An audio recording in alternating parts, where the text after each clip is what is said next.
Here at edt1138, I'm Cybersnake7, and this is my response video to Classic Metal Fan 22.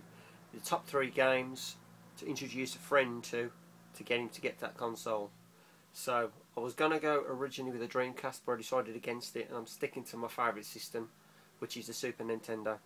So these are my top 3 Super Nintendo games.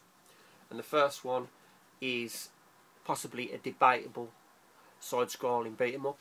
But this is my personal favourite, and I'd want anybody to see, and I think it quite impress them.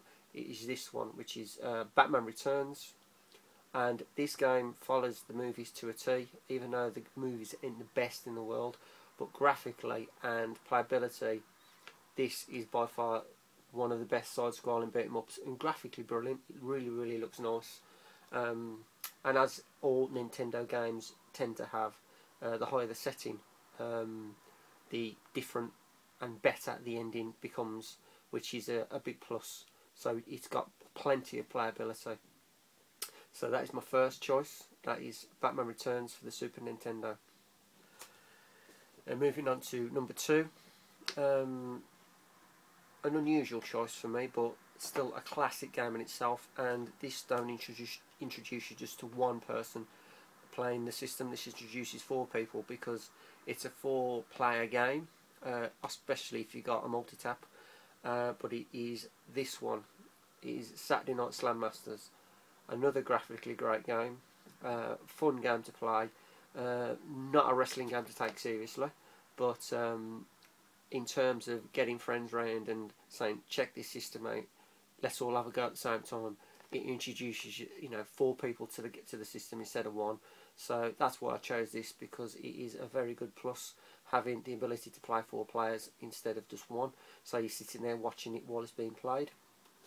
But very good wrestling game, probably the best wrestling game I've played even up to now on any system. And I'm not a wrestling fanatic, but this one I hold my hand up and say I enjoy, and anybody who's got the system hopefully would agree with me.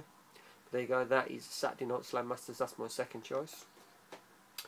And my third and final choice is from a series I absolutely loved all my gaming life, ever since I first played these games. But this is my ultimate favourite version on any system, and it is Super Castlevania 4. This game, in my mind, is by far my favourite game of all time. Music is absolutely unforgettable. You just won't forget the music. Superb music, graphically brilliant. One of the best side-scrolling platform adventures I've ever played, in my mind. Bosses, massive boss battles, and the game itself is just a truly my favourite game. And there's no messing with this one. It's not. It's just you whip you and you kick ass. There's no extra weapons to collect and no extra coats and whatever, like Castlevania Symphony of the Night. I'm not denying that I don't like those games, but this is simplistic, it's to the point, and it's a truly classic side-scrolling platform game, and ultimately my choice for the best game to introduce anybody to for the Super Nintendo system. So there you go. Thanks for watching, and I hope those 3 games were worthy of anybody's top 3. I'm Cybersnake7. Thanks for watching.